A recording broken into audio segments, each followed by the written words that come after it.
નમસ્કાર ઇવનિંગ ન્યૂઝમાં હું નિકેતા શુક્લા આપનું હાર્દિક સ્વાગત કરું છું। બુલેટિનની શરૂઆત કરીશું હેડલાઇન્સથી।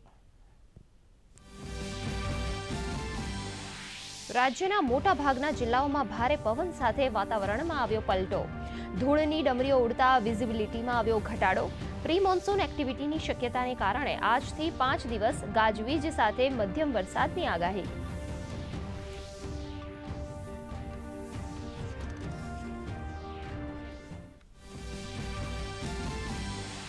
ધોરણ 12 બોર્ડ અને ગુજકેટની પરીક્ષાનું પરિણામ જાહેર। વિજ્ઞાન પ્રવાહનું 83.51% પરિણામ, 92.91 ટકાવારી સાથે મોરબી જિલ્લો અગ્રેસર, તો સૌથી ઓછું દાહોદ જિલ્લાનું 59.15% પરિણામ। શિક્ષણ મંત્રી ડોક્ટર કુબેરભાઈ ડિંડોર અને શિક્ષણ રાજ્યમંત્રી પ્રફુલભાઈ પાનસેરિયાએ પાઠવી શુભકામનાઓ। ધોરણ 12નું સામાન્ય પ્રવાહનું 93.7% પરિણામ, 97.20% સાથે બનાસકાંઠા જિલ્લો પ્રથમ, તો સૌથી ઓછું વડોદરાનું 87.77% પરિણામ। અનુસૂચિત જાતિ હસ્તકની સરકારી આદર્શ નિવાસી શાળાઓમાં સામાન્ય પ્રવાહનું 100% પરિણામ આવતા મંત્રી ભાનુબેન બાબરિયાએ આપી શુભેચ્છા। ધોરણ 5માં પ્રવેશ માટેની સીઈટીમાં ઉત્તીર્ણ થયેલ 20,000થી વધુ બાળકોની 115 નિવાસી શાળામાં પ્રવેશ પ્રક્રિયા પૂર્ણ। મુખ્યમંત્રી જ્ઞાન સેતુ મેરિટ સ્કોલરશિપ યોજના અંતર્ગત 30,000 બાળકોને અપાઈ ₹16 કરોડથી વધુની સ્કોલરશિપ। ઓનલાઈન ફાળવણી પ્રક્રિયા વખતે મુખ્યમંત્રી રહ્યા ઉપસ્થિત। ગુજરાત હાઈકોર્ટના નવનિયુક્ત 7 ન્યાયાધીશોને મુખ્ય ન્યાયાધીશ સુનીતા અગ્રવાલે લેવડાવ્યા પદ અને ગોપનીયતાના શપથ। શપથ ગ્રહણ કાર્યક્રમમાં ગૃહ રાજ્યમંત્રી હર્ષ સંઘવી અને મંત્રી ઋષિકેશ પટેલ, એડવોકેટ જનરલ રહ્યા હાજર।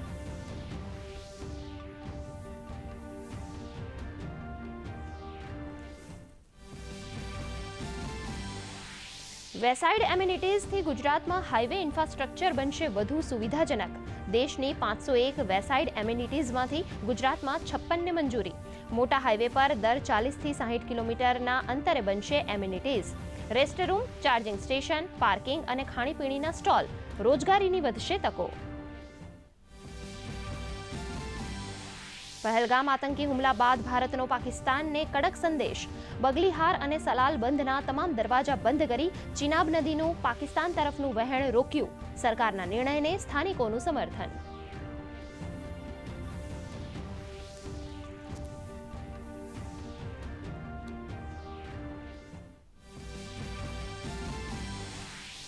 પાકિસ્તાનને આર્થિક ઝટકો આપવાની તૈયારીમાં ભારત। પાકિસ્તાનને અપાતી નાણાકીય સહાય રોકવા રાજદ્વારી પ્રયાસો કર્યા તેજ।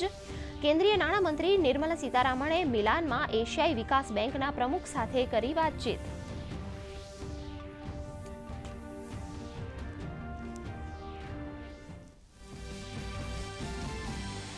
ભાજપા દ્વારા શરૂ કરાયું વક્ફ સુધારા જનજાગૃતિ અભિયાન। કેન્દ્રીય મંત્રી ભૂપેન્દ્ર યાદવે કહ્યું, વક્ફની સંપત્તિ પર ગરીબ મુસલમાનોનો હક। તો વક્ફ સંશોધન કાયદા પર વધુ સુનાવણી થશે 15મી મેએ। કેન્દ્રએ 25 એપ્રિલે સોગંદનામું દાખલ કરી કાયદાને ગણાવ્યો હતો બંધારણીય।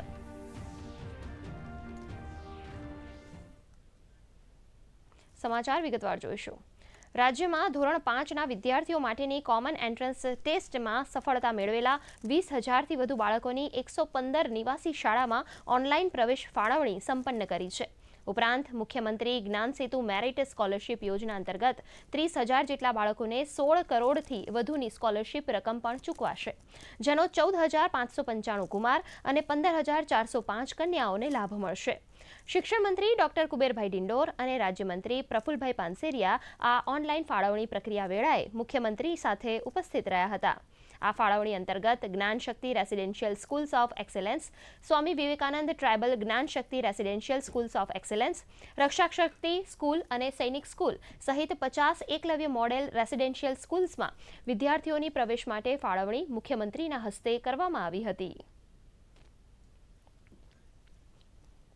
ધોરણ 12 વિજ્ઞાન પ્રવાહનું 83.51% અને સામાન્ય પ્રવાહનું 93.07% પરિણામ જાહેર થયું છે।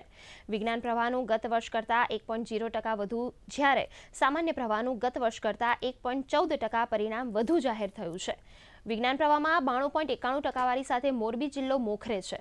ગત વર્ષે પણ આ જ જિલ્લાએ બાજી મારી હતી। તો સામાન્ય પ્રવાહમાં અંગ્રેજી માધ્યમમાં 93.97% પરિણામ, જ્યારે ગુજરાતી માધ્યમનું 93.7% પરિણામ આવ્યું છે. તો સામાન્ય પ્રવાહમાં વડોદરાનું સૌથી ઓછું 87.77% પરિણામ આવ્યું છે. વિશેષ મિત્રો, ધોરણ 12 વિજ્ઞાન પ્રવાહ, જેમાં ધોરણ 12 વિજ્ઞાન પ્રવાહમાં ચાલુ વર્ષે કુલ 152 કેન્દ્રો હતા પૂરા ગુજરાતમાં. કુલ નિયમિત 1,725 પરીક્ષાર્થીઓ નોંધાયા હતા, જે પૈકી 1,775 પરીક્ષાર્થી પરીક્ષામાં ઉપસ્થિત રહેલા હતા. તે પૈકી 83,987 પરીક્ષાર્થીઓ આ પ્રમાણપત્ર મેળવવા પાત્ર ઉત્તીર્ણ થયેલ છે. સાથે સાથે મને કહેતા બાબતનો આનંદ છે કે ધોરણ 12 વિજ્ઞાન પ્રવાહનું પરિણામ 83.51% છે. ધોરણ 12 સામાન્ય પ્રવાહમાં ચાલુ વર્ષે કુલ 516 કેન્દ્રો હતા. કુલ નિયમિત વિદ્યાર્થી સંખ્યા 3,64,485 પરીક્ષાર્થીઓ નોંધાયા હતા, જે પૈકી 3,62,506 વિદ્યાર્થીઓ પરીક્ષામાં ઉપસ્થિત રહેલ હતા. તે પૈકી 3,37,387 પરીક્ષાર્થીઓ પ્રમાણપત્ર મેળવવા પાત્ર ઉત્તીર્ણ થયેલ છે. ધોરણ 12 સામાન્ય પ્રવાહનું પરિણામ 93.7% છે, જેમાં વિદ્યાર્થીઓનું પરિણામ છે 90.78% છે. વિદ્યાર્થીનીઓનું પરિણામ છે 95.23% છે. જેમાં આપણે માધ્યમ હોય છે, એમાં માધ્યમમાં ગુજરાતી માધ્યમનું પરિણામ 93.7% છે. તમારી નિષ્ઠા દર્શાવે છે, તમારી સત્યતા દર્શાવે. હું આશા રાખું છું સફળ થયેલા વિદ્યાર્થીઓ ખૂબ સરસ રીતે મહેનત કરી સફળ થયા છે. જેઓ સફળ નથી થયા એમના માટે કાલનો દિવસ સૂર્યોદય થવાનો છે અને 1 મહિના પછી પાછી એક્ઝામ આપી તમે પણ આ લોકોના સાથે મુખ્ય પ્રવાહમાં રહેશો. સૌને હૃદયપૂર્વકની ખૂબ ખૂબ શુભકામનાઓ. ગુજરાત માધ્યમિક અને ઉચ્ચતર માધ્યમિક શિક્ષણ બોર્ડની ધોરણ 12 વિજ્ઞાન પ્રવાહ, સામાન્ય પ્રવાહ, વ્યવસાયલક્ષી પ્રવાહ, ઉચ્ચતર ઉત્તર બુનિયાદી પ્રવાહ, ગુજકેટ 2025 અને સંસ્કૃત માધ્યમની પરીક્ષાનું પરિણામ જાહેર કરવામાં આવ્યું છે. ત્યારે શિક્ષણ રાજ્યમંત્રી પ્રફુલ્લ પાનસેરિયાએ વિદ્યાર્થીઓને શુભેચ્છા પાઠવી છે. તેમણે કહ્યું, આપ સૌ વિદ્યાર્થીઓ પરીક્ષામાં ઉત્તીર્ણ થઈ આપના માતા પિતાનું ગૌરવ વધારશો તેવો મને વિશ્વાસ છે. સામાજિક ન્યાય અને અધિકારિતા વિભાગ હેઠળના અનુસૂચિત જાતિ કલ્યાણ પ્રભાગ હસ્તકની આદર્શ નિવાસી શાળાઓમાં ધોરણ 12ના સામાન્ય પ્રવાહના વિદ્યાર્થીઓએ 100% પરિણામ પ્રાપ્ત કર્યું છે. આ ઉપરાંત વિકસતી જાતિ કલ્યાણ પ્રભાગ હસ્તકની આદર્શ નિવાસી શાળાઓમાં ધોરણ 12ના સામાન્ય પ્રવાહના વિદ્યાર્થીઓએ 99.82% પરિણામ મેળવ્યું છે.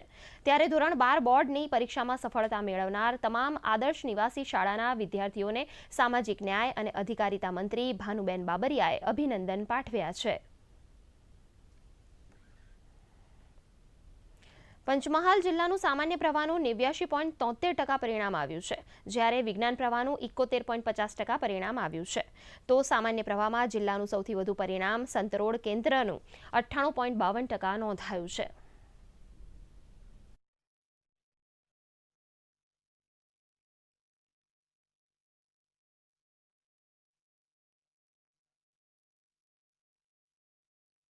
અમે રાહ જોતા હતા બાકી બોર્ડનું રિઝલ્ટ ક્યારે આવશે, શું આવશે, પણ આજે આવ્યું છે તો એનાથી અમે ખુશ છીએ. મારું બાકી ફિઝિક્સમાં 94, કેમેસ્ટ્રીમાં 98 માર્ક્સ છે અને બાયોમાં 96 માર્ક્સ છે અને મારી ઓવરઓલ પર્સન્ટાઇલ 99.73% છે.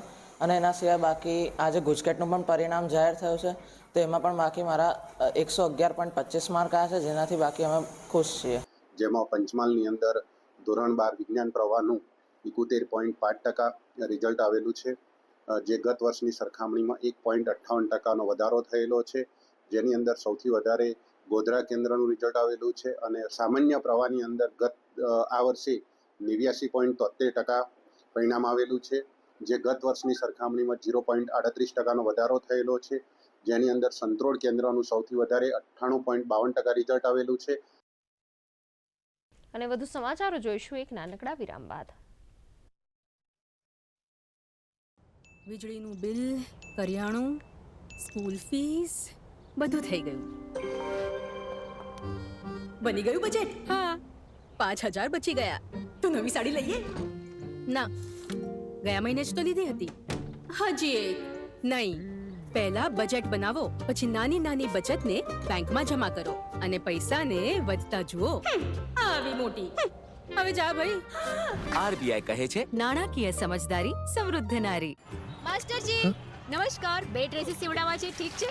આવું કઈ એકમાં પફ સ્લીવ્સ રાખજો દોરીની સાથે અને બીજામાં સલવાર પર મસ્ત સાઇડ પ્લેટ્સ કરી દેજો. શર્ટને એકદમ શોર્ટ લેન્થ કરી દેજો ક્રોસ પિંક ટકની સાથે અને દુપટ્ટા પર સ્કાલપ્સ જેવી મસ્ત ફેન્સી લેસ લગાવી દેજો. પણ માસ્ટરજી 4 દિવસમાં પાર્ટી છે, બની જશે ને પાક્કું?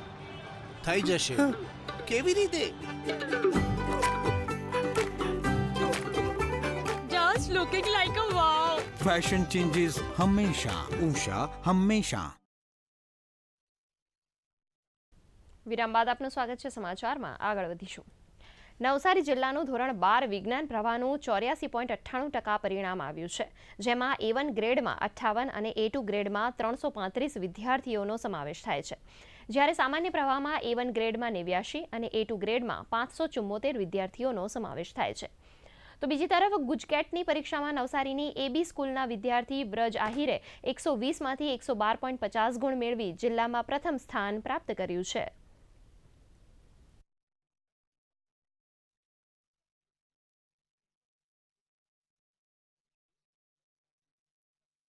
સ્કૂલનું ઓવરઓલ રિઝલ્ટ વિજ્ઞાન પ્રવાહમાં 97%, સામાન્ય પ્રવાહમાં 100%, બંને મીડિયમની અંદર આવેલું હતું.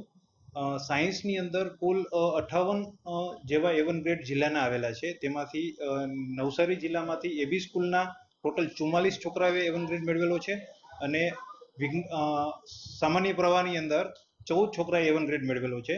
ખાસ કરીને વાત કરીએ તો વિજ્ઞાન પ્રવાહમાં બાળકોનું જે એન્જિનિયરિંગમાં એડમિશન જે થતું હોય છે ફર્ધર સ્ટડી માટે, તેમની અંદર ખાસ કરીને એમના ફિઝિક્સ, કેમિસ્ટ્રી, મેથ્સ અને બાયોલોજીના માર્ક્સ કાઉન્ટ થતા હોય છે. તો તેમની અંદર જો વાત કરું તો 90%થી ઉપર માર્ક્સ મેળવેલા વિદ્યાર્થીઓ કુલ 101 વિદ્યાર્થી છે. મારા શિક્ષકો તરફથી અને મારા પરિવાર તરફથી પણ ઘણો સપોર્ટ મળ્યો હતો. સૌપ્રથમ તો અમારા શિક્ષકોએ જે અમને બધી નોટ્સ ને આખા કન્સેપ્ટ બધા સમજાવ્યા હતા તેના લીધે બોર્ડમાં ઘણું સારું પડ્યું અને એટલે છેલ્લે જેટલી ટેસ્ટ લેવાઈ હતી તેના લીધે બી મને ઘણું સારું પડ્યું હતું. રાજ્યના મહત્તમ શહેરોના વાતાવરણમાં અચાનક પલટો આવ્યો છે, જેમાં ધૂળની ડમરીઓ સાથે ઝડપી પવન ફૂંકાઈ રહ્યો છે.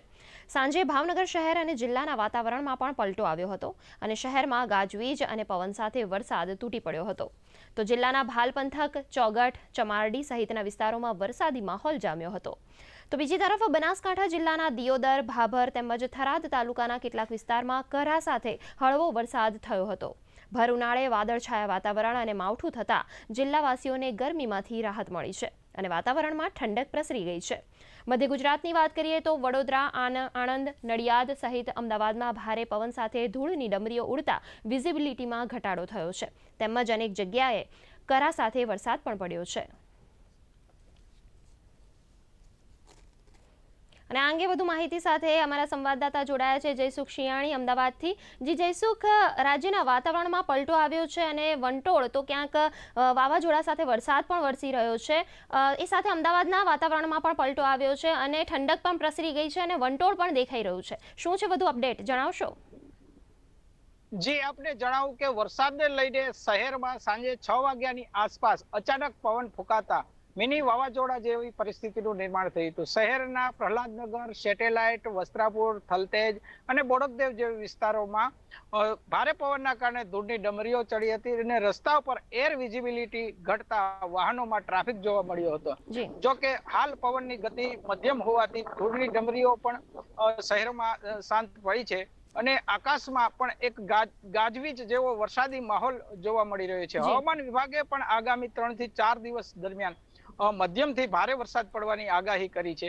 હાલ અમદાવાદ શહેરમાં વરસાદી માહોલ જોયો છે અને શહેરીજનો વરસાદની એક ચાતક પક્ષીની જેમ રાહ જોઈ રહ્યા છે અને શહેરના કેટલાક વિસ્તારોમાં ભારે પવન સાથે વરસાદી ઝાપટા પણ પડ્યા હતા.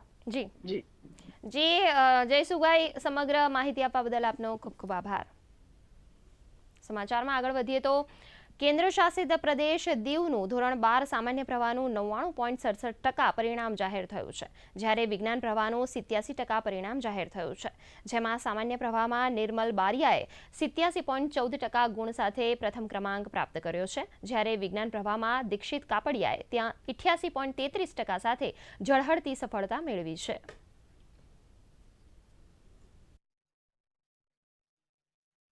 હું 12 સાયન્સમાં હતી અને મને આજે બોર્ડમાં 78.15% આવ્યા છે.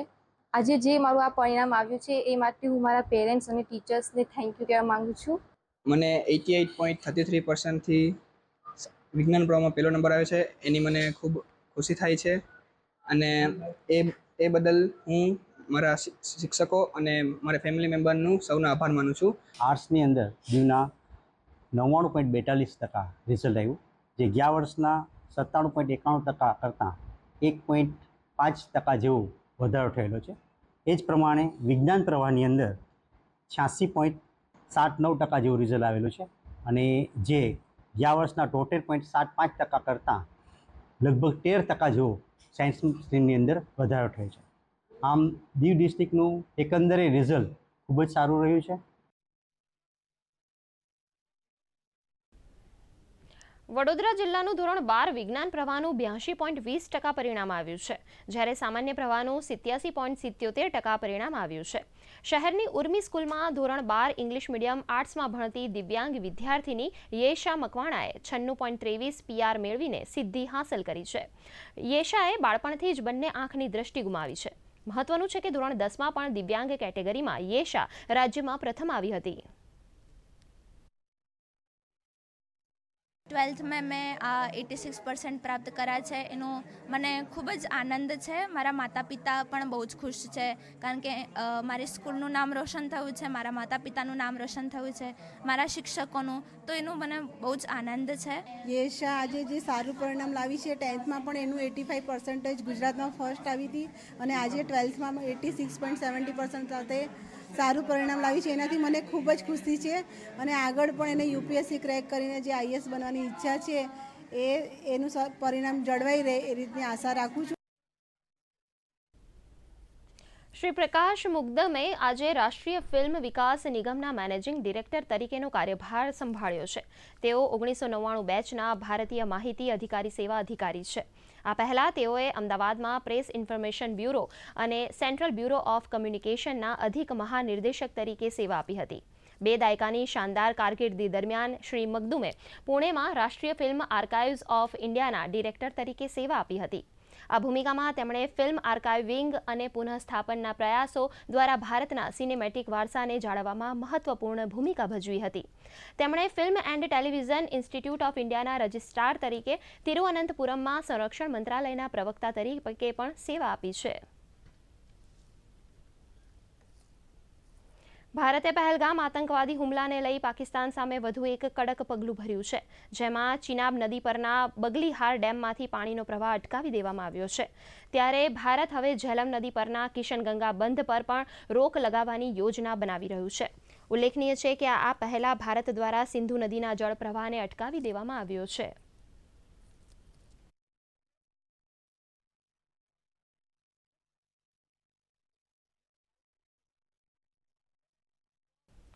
કેન્દ્રીય નાણામંત્રી નિર્મલા સીતારામણે આજે ઇટાલીના મિલાનમાં 58મી એડીબી વાર્ષિક બેઠક દરમિયાન એશિયન ડેવલપમેન્ટ બેંકના પ્રમુખ મસાટો કાંડા સાથે મુલાકાત કરી હતી, જેમાં નાણામંત્રીએ જણાવ્યું હતું કે ભારત ખાનગી ક્ષેત્રની આગેવાની હેઠળના આર્થિક વિકાસ પર ધ્યાન કેન્દ્રિત કરી રહ્યું છે, તેમજ વ્યવસાયની સરળતા માટે સાહસિક પહેલ દ્વારા સતત અનુકૂળ નીતિ અને નિયમનકારી ઇકોસિસ્ટમ બનાવી રહ્યું છે, જેમાં કોર્પોરેટ ટેક્સ દરમાં ઘટાડો, જીએસટી અમલીકરણ, ઉત્પાદન સંલગ્ન પ્રોત્સાહનો, ગતિશક્તિ રાષ્ટ્રીય માસ્ટર પ્લાન અને સ્ટાર્ટઅપ ઇન્ડિયા યોજનાઓનો સમાવેશ થાય છે. તો એડીબી પ્રમુખે પ્રધાનમંત્રી નરેન્દ્ર મોદીના 2047 સુધીના વિકસિત ભારતના વિઝન માટે ભારતની વિકાસ પ્રાથમિકતાઓને સંપૂર્ણ સમર્થન આપવાની પ્રતિબદ્ધતા વ્યક્ત કરી છે. અને વધુ સમાચારો જોઈશું ફરી એકવાર નાનકડા વિરામ બાદ. Good girl.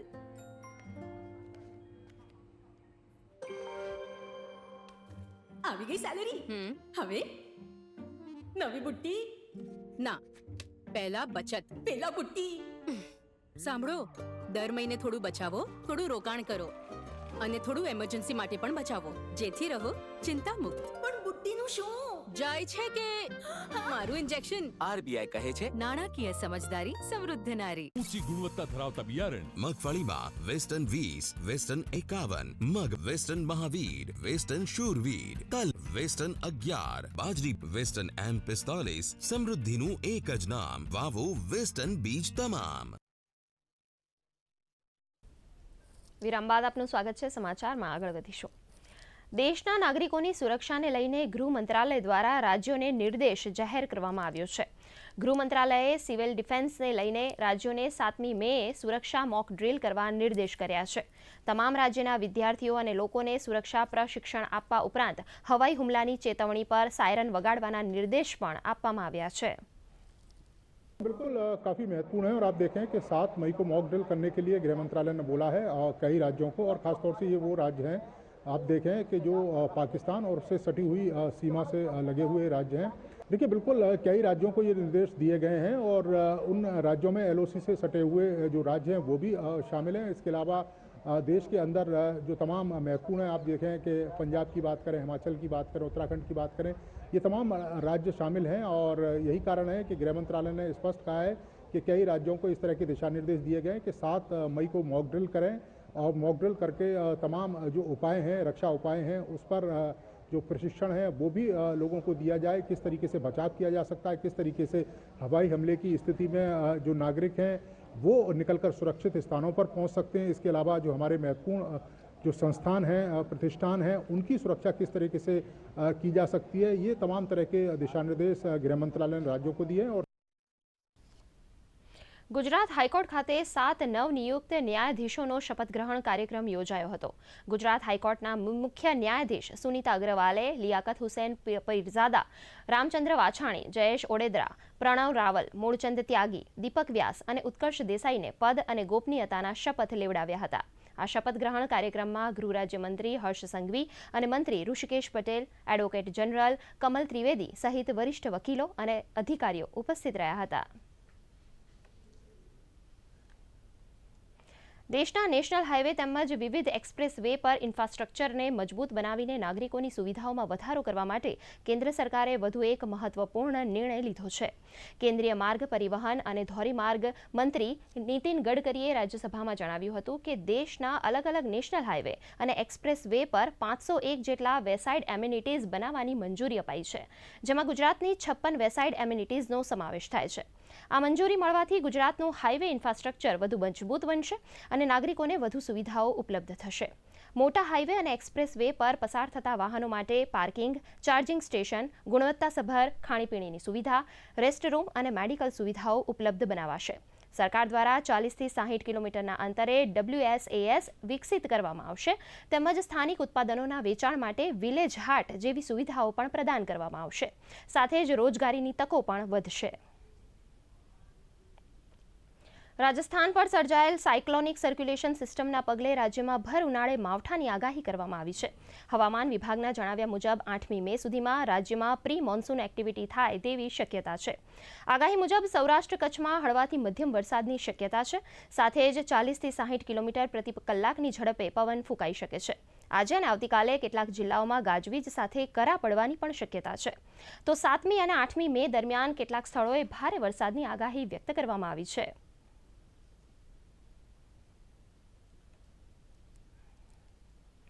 પ્રયાગ મહાકુંભ 2025માં આયોજિત અખિલ ભારતીય સંત સમિતિના કેન્દ્રીય અધિવેશનમાં ચોથી વાર રાષ્ટ્રીય અધ્યક્ષ તરીકે જગતગુરુ અવિચલ દેવાચાર્યજીની વરણી કરવામાં આવી હતી. ત્યારે બાબા રામદેવ દેવસ્થાન થલતેજ દ્વારા થલતેજના રામધામ મંદિર ખાતે તેમનો સન્માન સમારોહ યોજાયો હતો. આ પ્રસંગે મુખ્યમંત્રી ભૂપેન્દ્ર પટેલ સહિત સંતો મહંતો મોટી સંખ્યામાં હાજર રહ્યા હતા. જેમાં મુખ્યમંત્રી ભૂપેન્દ્ર પટેલે જણાવ્યું હતું કે તેમણે સનાતન ધર્મને એક સૂત્રતામાં બાંધી રાખ્યો છે અને દેશભરના સંતો મહંતોને સાથે લઈને તેઓ ધર્મ કાર્ય કરી રહ્યા છે.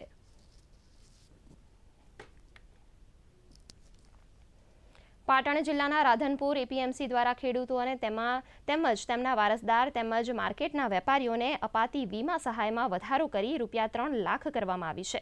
સાથે જ કાયમી અપંગતાના કિસ્સામાં ₹1 લાખના બદલે ₹1.5 લાખની સહાય આપવાનો પણ નિર્દેશ પણ માર્કેટ યાર્ડ દ્વારા લેવામાં આવ્યો છે. આ યોજનાનો લાભ કુલ 85,000 ખેડૂત ખાતેદારો, લાયસન્સ ધારક વેપારીઓ તેમજ તેમના વારસદારોને મળશે. આ અંગે એપીએમસીના ચેરમેન ડોક્ટર કનુભાઈ ચૌધરીએ વધુ વિગતો આપી હતી.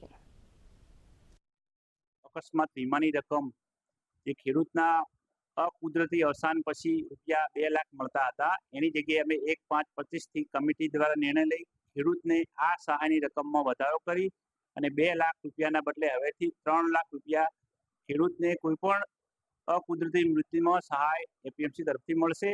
આ નિર્ણય કર્યા પછી અમારા તાલુકાના ખેડૂતોમાં ખૂબ આનંદની લાગણી છે. ખેડૂતો ખુશાલ છે અને નિર્ણયથી ખૂબ આવકારી રહ્યા છે. ખેડૂતો માટે જે 2 લાખનો વીમો હતો એ ખેડૂત લક્ષી ધ્યાનમાં રાખીને 3 લાખનો કરેલો છે. તો કોઈ ગરીબ ખેડૂત હોય તો એને ઉપયોગી પણ થાય અને એમના વારસદારને પણ સારો લાભ મળે. નડિયાદ પોલીસે નડિયાદ સંતરામ રોડ ઉપર ગઈકાલે રાત્રે થયેલ હત્યાના આરોપસર 2 વ્યક્તિની શોધખોળ શરૂ કરી છે. 24 વર્ષીય રિક્ષા ચાલક હિતેશ વાઘેલા મિત્રો સાથે ગઈકાલે બર્થડે પાર્ટીમાં ગયેલ, જ્યાં ભોજન બાબતે મિત્રો વચ્ચે ઉગ્ર બોલાચાલી થઈ અને હરીશ કાંગસિયાએ હિતેશને છરીના ઘા મારતા તે લોહીલુહાણ થયો હતો અને હોસ્પિટલ લઈ જતા તેનું મૃત્યુ થયું હતું. ઘટનાની જાણ થતાં ટાઉન પોલીસે વધુ તપાસ હાથ ધરી છે.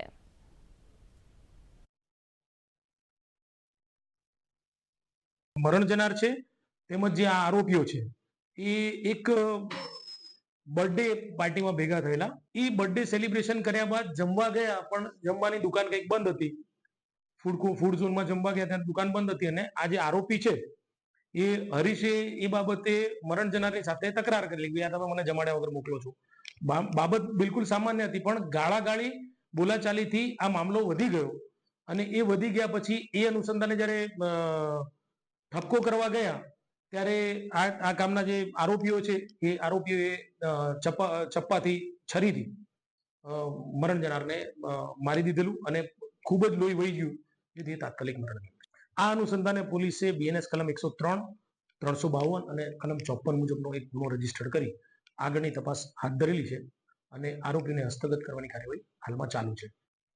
તો આ સાથે જ ઇવનિંગ ન્યૂઝ બુલેટિન અહીં સમાપ્ત કરીશું. નમસ્કાર.